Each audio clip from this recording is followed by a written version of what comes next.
La mente criminal ha sido un enigma constante en la historia de la humanidad, un terreno donde convergen la fascinación, el temor y la necesidad de comprender lo que hay detrás de quienes transgreden las normas sociales más básicas.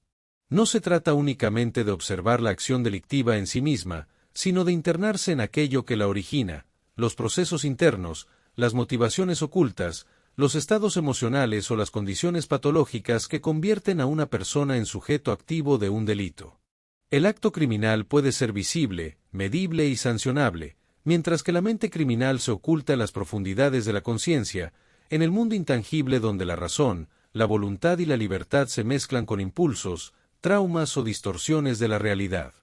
El derecho, como disciplina que regula la conducta externa, se enfrenta a este desafío, juzgar hechos, pero no siempre con la claridad de lo que ocurre en el interior del individuo.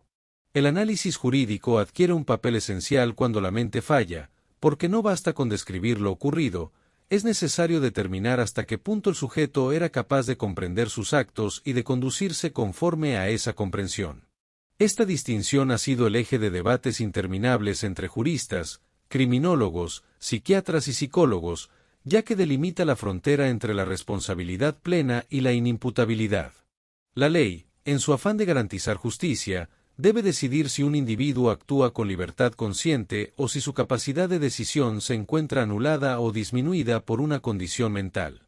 Para entender con mayor profundidad lo que implica la mente criminal es indispensable revisar las definiciones que han ofrecido las distintas ciencias. La criminología la concibe como un fenómeno complejo que integra factores biológicos, psicológicos y sociales que predisponen a la conducta antisocial. El derecho, en cambio, la contempla bajo un prisma más rígido. Interesa únicamente si esa mente puede ser juzgada, si es imputable y si su voluntad estaba presente en el momento de cometer el hecho. Así, mientras una disciplina busca causas, la otra establece consecuencias. Históricamente, el pensamiento sobre la mente criminal ha transitado por etapas paradigmáticas. En el siglo XIX, Cesare Lombroso defendía la teoría del criminal nato, convencido de que ciertos rasgos físicos y biológicos predisponían al delito. Sus estudios marcaron el inicio de la criminología científica, aunque hoy resulten superados. Posteriormente, la psicología y la psiquiatría comenzaron a aportar nuevas interpretaciones que desplazaron aquellas ideas deterministas y abrieron paso a modelos más dinámicos, centrados en la interacción de la mente con el entorno y en la influencia de factores sociales y emocionales. El derecho, por su parte, fue incorporando estas visiones en sus códigos y procedimientos, adaptando la noción de responsabilidad penal a los avances del conocimiento científico.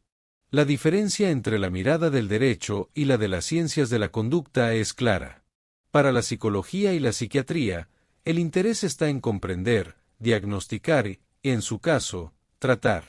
Para el derecho, lo fundamental es establecer si esa persona puede responder ante la justicia, si tiene conciencia de su actuar y si puede recibir una sanción acorde.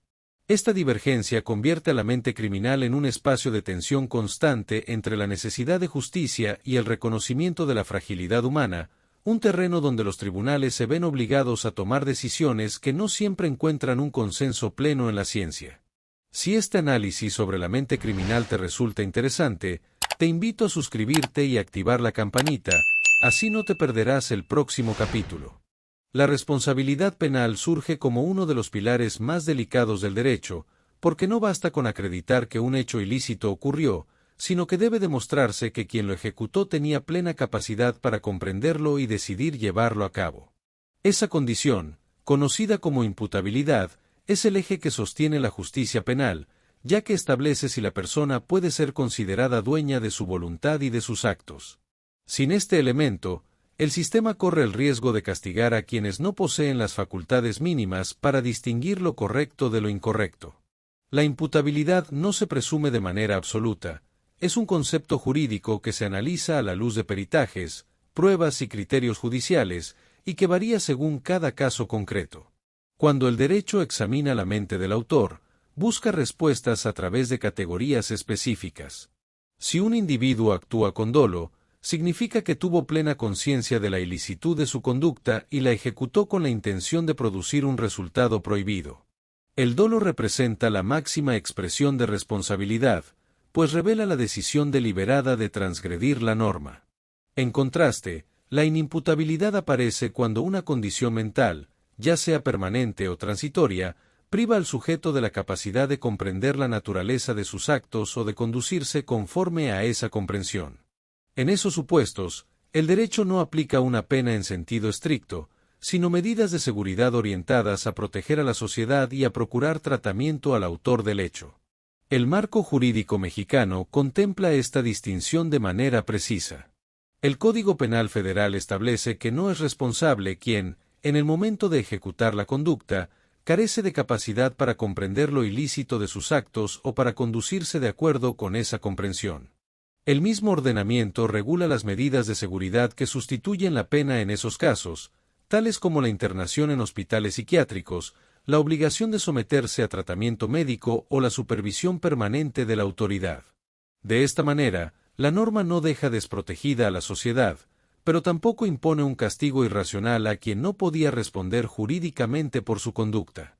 Este análisis revela que la responsabilidad penal no se limita a una evaluación objetiva de lo sucedido, sino que penetra en la dimensión subjetiva del autor. El derecho se ve obligado a explorar un terreno donde convergen la psiquiatría, la psicología y la criminología, aunque su finalidad sea distinta. Mientras la ciencia busca comprender causas y diagnósticos, el derecho debe decidir sobre la consecuencia jurídica, imponer una sanción, declarar la inimputabilidad o aplicar una medida especial. La dificultad radica en que estas decisiones implican juicios complejos, donde lo estrictamente jurídico se entrelaza con lo humano. Los trastornos mentales han representado uno de los grandes dilemas en el derecho penal, porque colocan al individuo en una frontera difusa entre la voluntad y la enfermedad. No todos los padecimientos generan un impacto directo en la conducta delictiva, pero algunos inciden de manera decisiva en la capacidad de comprender y dirigir los actos. La esquizofrenia, por ejemplo, puede provocar alucinaciones y delirios que alteran la percepción de la realidad. En esos escenarios el sujeto puede actuar guiado por una convicción interna que le resulta irrefutable aunque no tenga sustento objetivo. Un caso semejante se observa en los episodios de psicosis aguda, donde la irrupción de ideas persecutorias o de voces imperativas llega a influir en la toma de decisiones de manera radical, al grado de empujar al individuo a cometer conductas violentas o autodestructivas. El derecho no ignora estas realidades, pero tampoco las acepta de manera automática como excusas absolutas. El papel de los peritajes resulta esencial para determinar si en el momento de los hechos el acusado tenía sus facultades disminuidas o anuladas. No basta con acreditar que existe un diagnóstico clínico, se requiere demostrar que ese diagnóstico tuvo un efecto directo sobre la comisión del delito. De lo contrario, cualquier persona con un trastorno mental podría evadir la justicia sin una verdadera conexión entre su padecimiento y el acto ilícito. Así, la imputabilidad parcial surge como una categoría intermedia. El individuo conserva cierta conciencia de lo que hacía, pero su capacidad de autodeterminación se encontraba debilitada, lo que puede traducirse en una disminución de la pena o en la imposición de medidas mixtas entre sanción y tratamiento. El espectro es amplio y heterogéneo. La depresión profunda, en casos extremos, puede derivar en conductas suicidas que terminan involucrando a terceros. La bipolaridad, cuando cursa en fase maníaca, puede disparar impulsos agresivos, desinhibición y comportamientos de riesgo que escapan al control del paciente. Los trastornos de la personalidad antisocial o límite se asocian con un patrón de desprecio por las normas, impulsividad y manipulación, lo cual plantea un reto particular porque, a diferencia de la psicosis, no eliminan la conciencia de los actos, sino que alteran la forma de relacionarse con los demás y con la autoridad. Cada uno de estos escenarios obliga al derecho a reflexionar sobre el sentido de la pena. Se trata de castigar, de rehabilitar o de proteger a la sociedad. La aplicación de medidas de seguridad intenta equilibrar estas dimensiones. Un hospital psiquiátrico no es una prisión, pero tampoco un espacio de libertad plena. Es una respuesta jurídica que reconoce la enfermedad y al mismo tiempo evita que el sujeto represente un peligro. En la práctica, sin embargo, la línea entre la sanción y la medida terapéutica suele confundirse, y no son pocas las críticas hacia los sistemas penitenciarios que mantienen a enfermos mentales recluidos como si fueran delincuentes comunes, sin un tratamiento adecuado ni la infraestructura para atenderlos. La intersección entre trastorno y delito deja claro que la mente criminal no siempre nace del deseo consciente de transgredir, sino de una alteración profunda en la percepción y el juicio. Para los abogados, comprender estas diferencias resulta crucial, porque de ello depende no solo la estrategia de defensa o de acusación, sino también la construcción de una justicia verdaderamente humana. La responsabilidad penal en menores de edad constituye uno de los terrenos más complejos dentro del derecho, porque se enfrenta de manera directa al dilema entre castigo y educación. A diferencia de un adulto, un adolescente todavía se encuentra en proceso de formación psicológica, moral y social, lo que significa que sus decisiones no siempre son producto de una madurez consolidada, sino de impulsos, influencias externas y carencias en su entorno familiar o comunitario.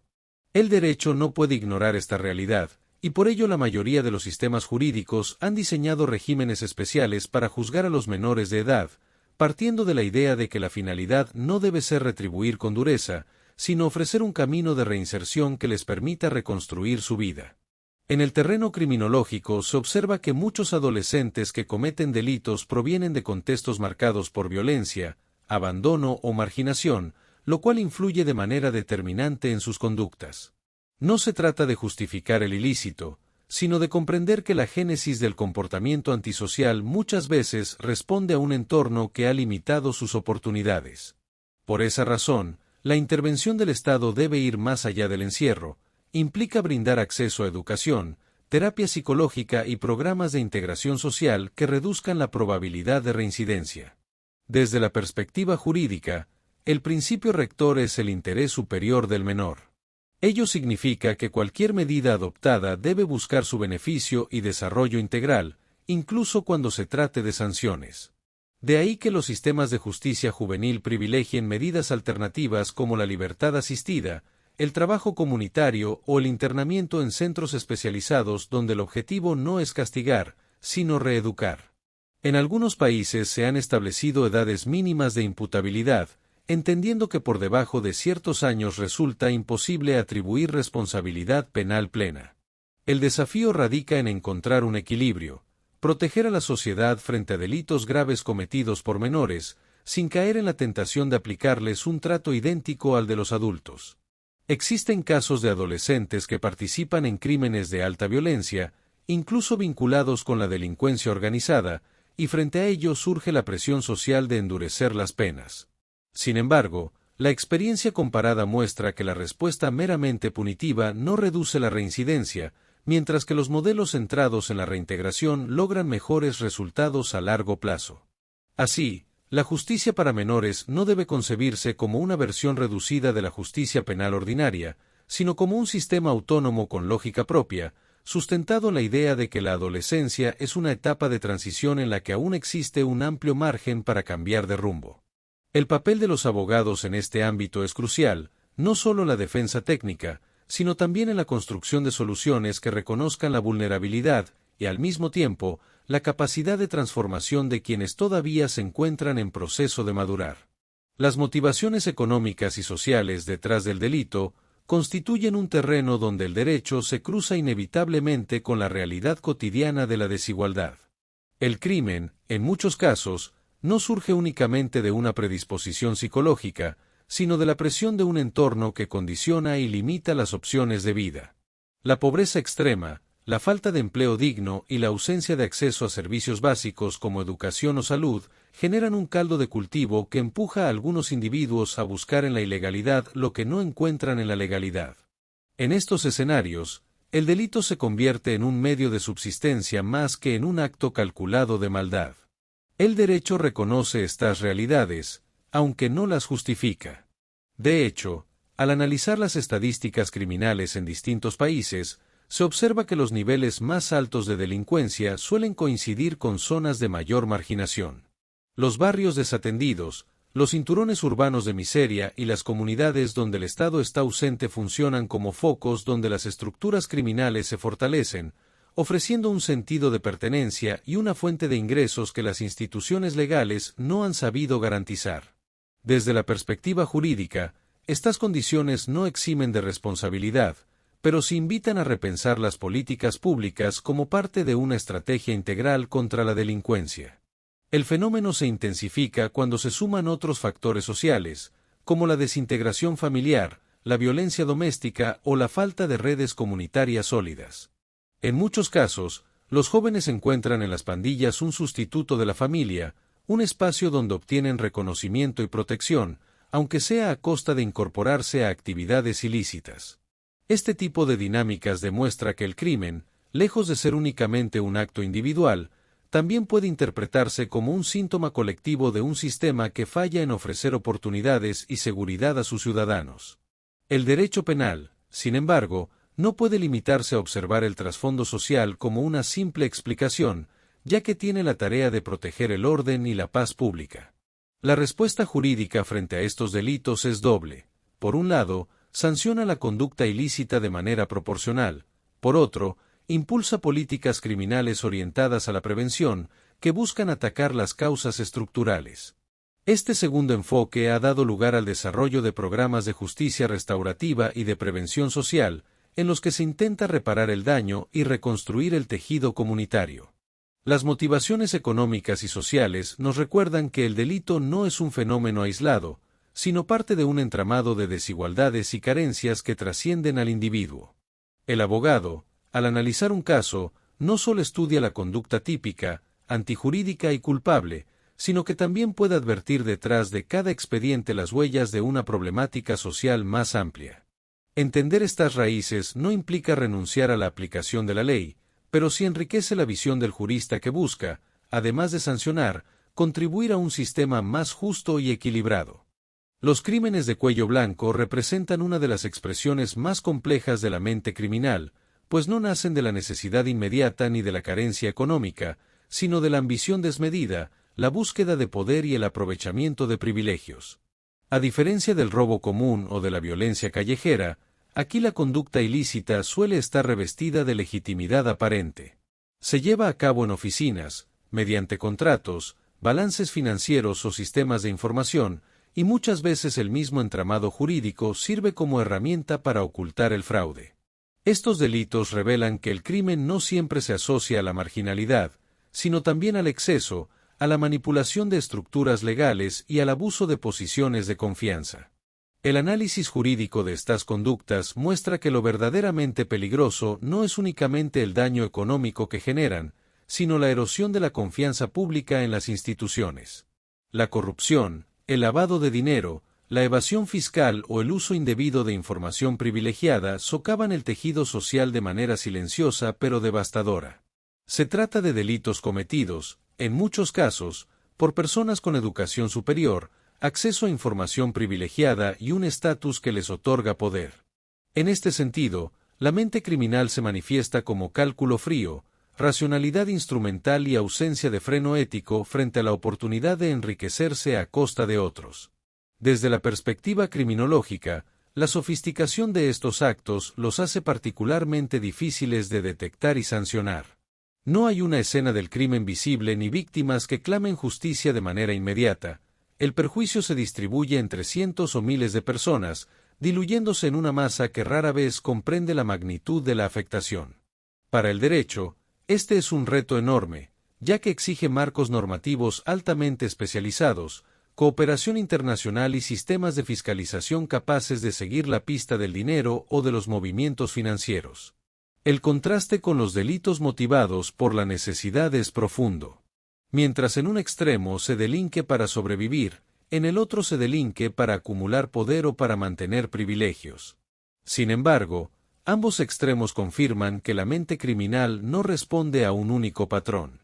Puede operar desde la carencia o desde la abundancia, pero en cualquiera de los dos escenarios existe una transgresión deliberada a la norma. El derecho se enfrenta, entonces, a una mente criminal que no es impulsiva, sino meticulosa, que actúa con estrategia y que aprovecha los vacíos legales o la debilidad institucional para perpetuar su actividad. El desafío para los abogados y operadores jurídicos consiste en identificar estas conductas, desarticular sus mecanismos y garantizar sanciones proporcionales que no solo castiguen, sino que también disuadan. El tratamiento penal de los crímenes de cuello blanco ha evolucionado en las últimas décadas, precisamente porque el impacto social que generan demuestra que la mente criminal no siempre se esconde en las sombras, sino que a menudo se sienta a los escritorios más respetados de la sociedad. La mente criminal organizada representa un nivel de complejidad superior, caracterizado por la planificación meticulosa, la disciplina y la coordinación con otros individuos para alcanzar objetivos ilícitos.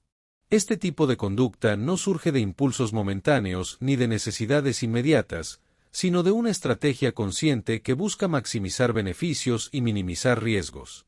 Los integrantes de redes delictivas operan con estructuras jerárquicas, reglas internas y roles claramente definidos, lo que convierte al delito en un fenómeno colectivo donde cada acción está calculada y vinculada a un propósito mayor. La mente que participa en estas organizaciones se define por su capacidad de anticipar escenarios, manipular recursos y controlar situaciones con precisión, lo que la diferencia notablemente de las conductas impulsivas o motivadas por carencias económicas. Desde la perspectiva jurídica, enfrentar estos crímenes implica desafíos significativos. La imputabilidad no se cuestiona tanto por la salud mental del autor, sino por la dificultad de individualizar responsabilidades dentro de estructuras complejas. Los sistemas legales deben investigar la participación de cada miembro, identificar jerarquías, establecer pruebas de coordinación y determinar responsabilidades compartidas, muchas veces enfrentando la resistencia de redes que operan con secreto y violencia. Las penas tienden a ser más severas debido al daño social acumulado y a la intención deliberada de delinquir de manera organizada. El estudio criminológico de estas redes resalta la importancia de factores como la lealtad grupal, la obediencia a códigos internos y la deshumanización de las víctimas. La mente criminal organizada logra disociar la conciencia moral de la acción delictiva, generando individuos que participan en homicidios, tráfico de drogas, corrupción o delitos financieros sin experimentar remordimiento significativo. Este fenómeno demuestra que la criminalidad no es únicamente un acto aislado, sino un comportamiento que puede ser cultivado, enseñado y sostenido en estructuras sociales clandestinas. La intervención del derecho frente a estas conductas exige herramientas sofisticadas, desde la cooperación internacional hasta legislaciones específicas sobre crimen organizado y lavado de dinero. La recopilación de evidencia, la cooperación de testigos protegidos y el seguimiento financiero son estrategias indispensables para desarticular estas redes. La mente criminal organizada se enfrenta así a un sistema que combina investigación, inteligencia y sanción, mostrando que el derecho debe evolucionar constantemente para responder a formas de criminalidad cada vez más complejas. En definitiva, estas redes reflejan que la mente criminal puede operar desde la lógica, la disciplina y la estrategia, contrastando con los perfiles impulsivos o motivados por necesidad. Para los abogados y juristas, comprender esta dinámica es fundamental, ya que permite diseñar estrategias de defensa o acusación ajustadas a la realidad delictiva, y al mismo tiempo entender cómo el derecho puede adaptarse para perseguir la justicia sin perder de vista la estructura humana detrás de la criminalidad. La perspectiva internacional sobre la mente criminal permite observar cómo distintos sistemas jurídicos enfrentan problemas similares desde enfoques que combinan historia, cultura y ciencia. En Estados Unidos, por ejemplo, la denominada Insanity Defense ha marcado hitos emblemáticos en el derecho penal, donde se ha reconocido que ciertos individuos no pueden ser responsables de sus actos debido a trastornos mentales severos. Casos como el de John Hinckley Jr., quien intentó asesinar al presidente Reagan, pusieron de manifiesto las tensiones entre justicia, opinión pública y evaluación científica, generando reformas y debates sobre los límites de la inimputabilidad y la protección de la sociedad. En Europa, la tradición jurídica ha desarrollado criterios más sistematizados, como la regla de Emmen-Acten, que establece que la responsabilidad penal se excluye cuando la persona no podía comprender la naturaleza de su acción o discernir entre el bien y el mal. Este enfoque ha sido adoptado en distintas legislaciones continentales, siempre con la intención de equilibrar la protección social y el reconocimiento de la fragilidad humana. Los tribunales europeos enfatizan la necesidad de dictámenes médicos precisos y protocolos rigurosos para evaluar la imputabilidad, integrando así la ciencia de manera formal en la administración de justicia. En América Latina, Los sistemas tienden a incorporar la figura de medidas de seguridad como alternativa a la pena privativa de libertad cuando el delito se comete bajo condiciones de inimputabilidad. México, Argentina, Colombia y Brasil han desarrollado regímenes donde la protección del imputable se combina con la defensa del interés social, estableciendo internamientos en instituciones médicas, tratamiento obligatorio y supervisión continua. Este modelo refleja un enfoque preventivo y terapéutico que reconoce la complejidad de la mente criminal sin renunciar a la función sancionadora del Estado. Comparar estas prácticas revela que, aunque la mente criminal es un fenómeno universal, la respuesta del derecho depende del contexto cultural, histórico y científico de cada país. Algunos privilegian la protección social y la reinserción, mientras que otros priorizan la sanción estricta y la disuasión.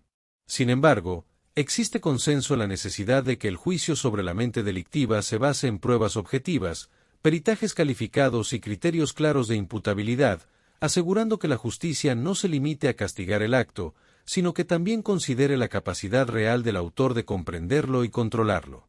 Esta mirada comparativa refuerza la idea de que el derecho no actúa en un vacío, sino en diálogo constante con la ciencia y la experiencia internacional. Permite entender que la mente criminal, aunque compleja y diversa, puede ser evaluada, comprendida y regulada con criterios claros y consistentes.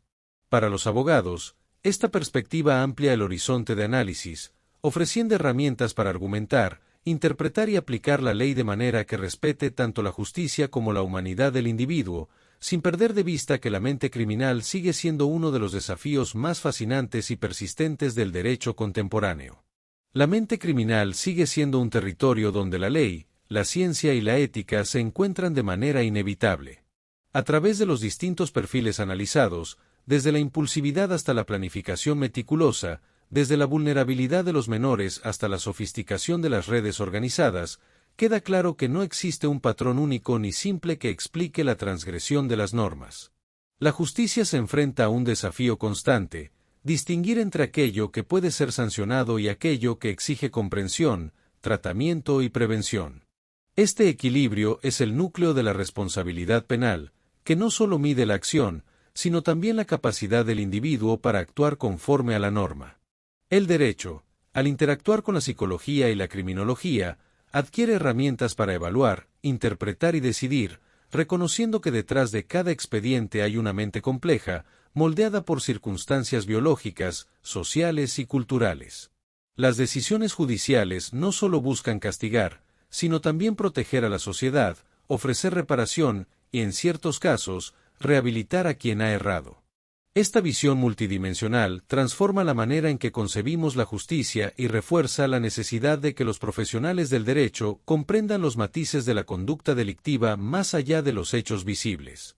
Al cerrar este recorrido, resulta evidente que la mente criminal no puede ser reducida a etiquetas ni explicada únicamente por leyes o diagnósticos. Cada caso es un entramado único de decisiones, impulsos, influencias externas y condiciones internas, y la respuesta jurídica debe ser igualmente compleja, equilibrada y consciente. La interacción entre norma, ciencia y humanidad es lo que permite que la justicia cumpla su propósito más elevado: no solo castigar el delito, sino entenderlo, enfrentarlo y, en la medida de lo posible, prevenirlo. Este enfoque ofrece a los abogados y juristas una perspectiva amplia, crítica y responsable, recordando que la mente criminal sigue siendo uno de los desafíos más fascinantes y persistentes que enfrenta el derecho contemporáneo. Hemos llegado al final de este análisis sobre la mente criminal. Si este contenido te resultó interesante, apóyalo con un like y suscríbete al canal. Así podremos seguir explorando juntos más temas jurídicos y criminológicos. Gracias por acompañarme y hasta el próximo video.